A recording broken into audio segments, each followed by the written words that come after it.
For the past 3.5 years, I've been working as a senior game designer at Dreamlit Games on Towers of Aghasba. And on November 19, 2024, we released on Steam and PS5 into early access into what could only be called a rough launch. It's now exactly 2 months since our launch and it's kind of settled down, but let me tell you, it was not easy getting here. Phew.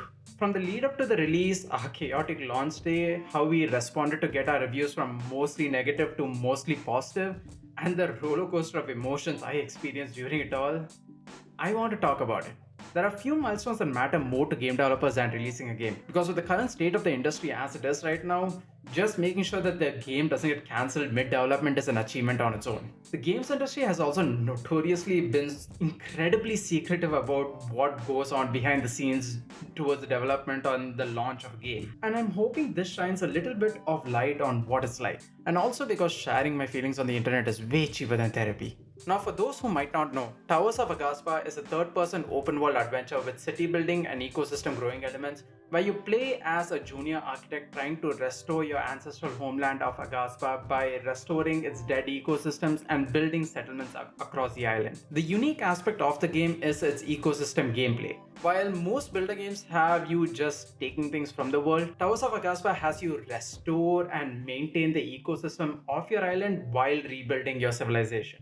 It's also wrapped up in this beautiful Ghibli inspired art style with some incredible, gorgeous landscapes and unique creatures. The game also has some rich lore for the player to discover, not just from its narrative and questline, but also from exploring the world by climbing to its tall mountains, gliding across its valleys, riding your mount across its plains, and swimming to the depths of the water surrounding the island. Now, if you thought that this was an ambitious project for a new indie studio, you're right.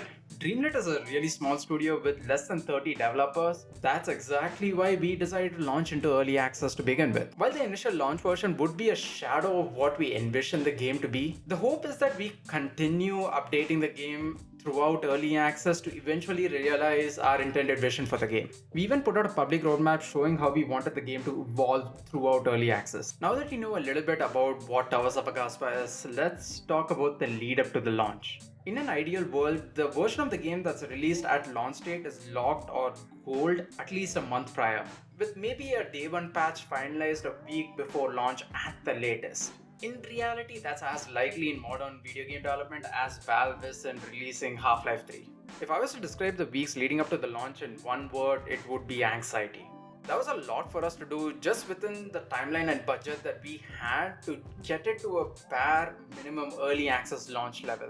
And being an indie studio, everyone had to wear multiple hats as well. Even though I'm a game designer, apart from the usual content improvements, polish, and bug fixes that you would expect me to handle towards the lead up to the launch, I was also handling things like writing marketing copies, community management, ensuring that we passed both Steam and PlayStation's guidelines, and making plans to address some early feedback. I mean, are you really an indie developer if you're not sticking your finger into every pie that you possibly could? In the end, we completed our gold version 1 week before the launch date, and we had our day one patch ready at the night before launch. What could go wrong?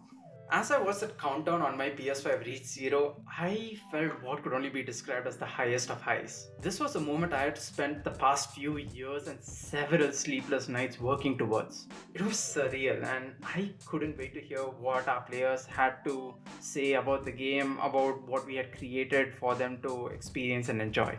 So I immediately loaded up our game's official Discord server, and my emotions just crashed instantly to the lowest of lows, faster than a crypto price after a rug pull, because the messages started flooding in about a crash on PS5. I booted the game up on my own PS5 and it happened to me as well. Then more people started squeezing into our Discord with more issues and complaints, and that's when I knew it was going to be a long launch day. So, what went wrong?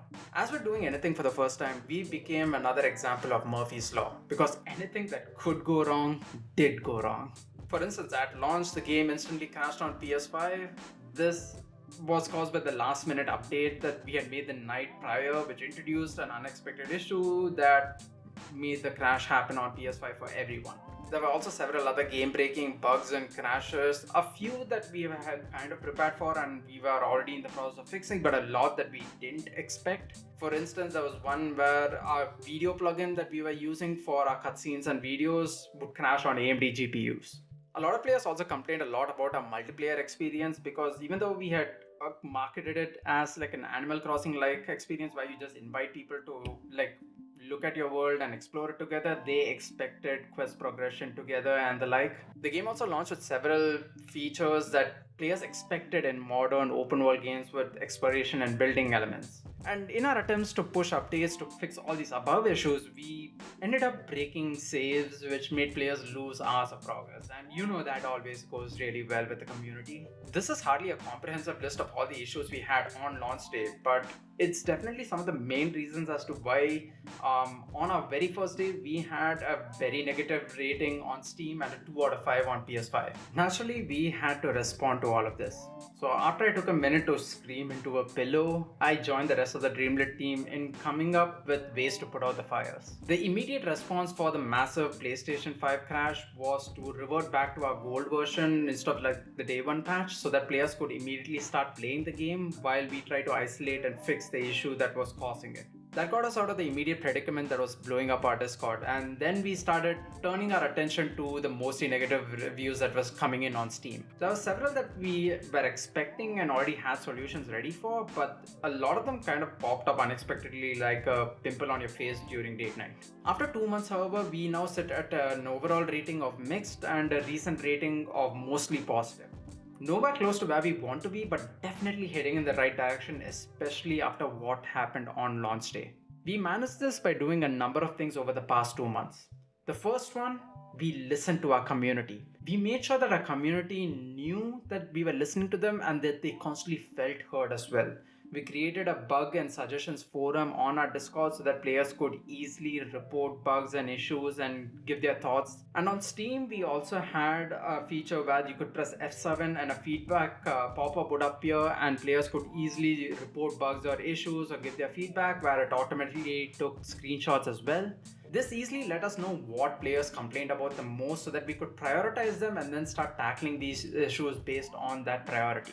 Then it was quick and consistent updates and patches. Since launch, we've had 8 major patches and a number of hotfixes that followed that address some of the biggest complaints, feedback, bugs, and crashes reported by the players. The third thing was consistent communication and transparency. I would say this was the most important thing that we did because we made sure that we had a constant open communication and dialogue with the community where devs were constantly talking to community members, where we were responding on our Discord, we were responding on Reddit, we were responding on Twitter, making sure that they knew we knew what their issues were, that they knew we were working on solutions. We were constantly sharing updates on what we were working on, and every time we did put out patches, we made sure that the patch notes were extensively comprehensive, and we detailed what was the issue, how we fixed it, and also what we were working on for subsequent patches. We also released public statements acknowledging the setbacks from the launch, so that they again knew that we were taking accountability, that we knew it wasn't okay that the game launched at the state that it did, and we were highlighting all the things that we were doing to make things right, to make sure that the game was still fun, that there weren't as many issues, and that we were constantly improving the game. The fourth thing was reshaping our roadmap. This was a big one, but we had to do it. From listening to our community, we started reshaping the roadmap to prioritize the features that were more requested from them to happen sooner. There was a larger focus on the quality of life features and the accessibility features to improve the overall player experience. And we also made the decision to completely revamp our multiplayer experience. This was something we had planned to do months down the line through 2025, but a lot of players, a majority of the players had either given negative reviews or refunded or just refused to play the game because the multiplayer was not what they wanted it to be. So we made the decision to revamp it completely with making quest progression in multiplayer possible. We're in the process of working on it, and that's a patch that's going to come out really soon, like within the next month or so. All of this has been exhausting to do. There's no denying it's had a huge impact. It doesn't undo what happened on launch day. And there's still several issues and bugs and player complaints that we still need to address and fix. But the most important thing our work has done so far is that we've earned back the trust of our community. The players know that we are listening to them and are constantly improving on the game and making it better. In the end, all we want is to provide a unique and fun experience for our players. And the most important thing we've achieved so far is the faith and the trust that our community has in us towards achieving that. But it's incredible to see just how much fun so many of our players are having with the world that we've created. We've seen hundreds of reviews talking about how unique, fun, and beautiful the game world is, how the questline and narrative has them hooked, how our ecosystem gameplay is unlike anything they've seen before, and most importantly, how open, transparent, and passionate the development team was with the community. But it's time we address the elephant in the room. Why was the launch so rough? As proud as I am with how we've responded to stubbing our toe on the launch of Towers of Aghasba, the ideal scenario is that it wasn't in this rough of a state to begin with. It's a fair question to ask why we launched in the state that it was in anyway. In our case, there were a number of reasons for it, and I'll preface by saying that these are explanations and not excuses. First off, we are a new indie studio. A lot of established studios usually take the systems and tools that they had made from previous projects and build on top of it. But when a new studio like ours is established, there are several things that we are still trying to figure out. We need to create new pipelines and develop systems from scratch. We spend a considerable amount of our resources and time in just figuring things out that we don't get to put into the actual development and polish and refinement of the game. The second thing is the lack of time and budget. Being a new indie studio, we have an extremely limited budget. We are running on investor money and we don't have any source of revenue fueling the development of the game. This means that there is a time limit on how long we can stay in development without earning any revenue. We had a set timeline by which we bring the game out and had to get as much possible as we could within that time limit. So we were in a constant tug of war between getting these features functional, polishing and refining these features, and testing these features for bugs and issues. The third reason is that this was an extremely ambitious project. Towers of Aghasba is ambitious for the fact that it tries to combine several different types of gameplay systems into a relatively new experience in a vast open world with AAA standard visual fidelity while being an indie studio. We are a small, fully remote team of around 30 people trying to achieve something that would usually require hundreds of devs. This often leads to us being stretched extremely thin, resulting in mistakes and the inability to develop or polish features to the level that is required for such an ambitious game. You could argue that we took way too many risks and we should have tempered our scope and expectations to make something more feasible. But the video game industry is one where more often than not, playing it safe does not really pay off. The video game market is incredibly saturated and we needed to stand out from the already crowded survival builder genre. The reason Towers of Aghasba received as much attention as it did was because it did stand out with its visuals, with what it was trying to achieve with its ecosystem gameplay and how unique it was. It was what was ambitious about the project that made people pay attention to it. Now, none of this again excuses the state of the game at launch. Despite being early access, players spent time and money on what we created and they deserve something that they can still enjoy, have fun with, and have faith in growing into what they aspire to be its final form.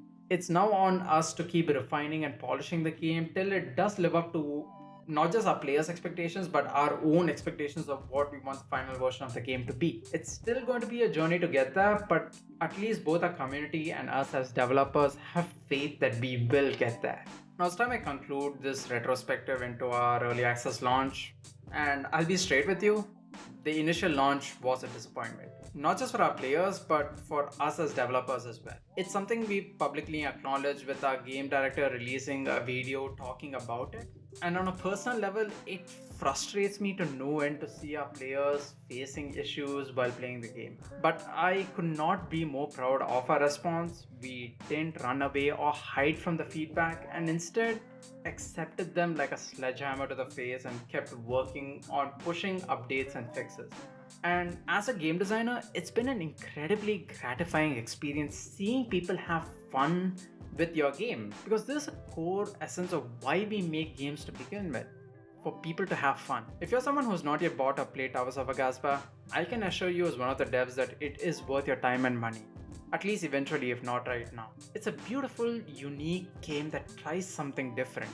It isn't perfect, but throughout our early access period, we will keep improving and updating the game constantly while also being incredibly open with our community. Even if you're not ready for the game in its current state, I hope that you at least choose to follow the game through its early access development till it eventually reaches a state where you would be ready to dive in.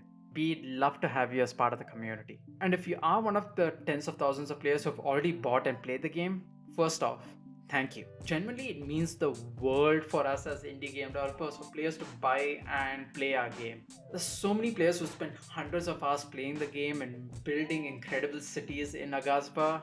It is just, I don't have words to describe it. And your feedback, both justifiably critical and heartwarmingly positive, play a massive role in shaping the game to the gem that it can be. Launching Towers of Aghasba into early access has been a journey. Through the chaotic launch and the harrowing redemption arc that we are still going through, I genuinely believe that it made me a better person and a better game designer. It probably aged me like 15 years, but I'm genuinely coming out of it feeling like I am a seasoned game designer right now, with a lot more faith in myself with the experience that I've gained from it.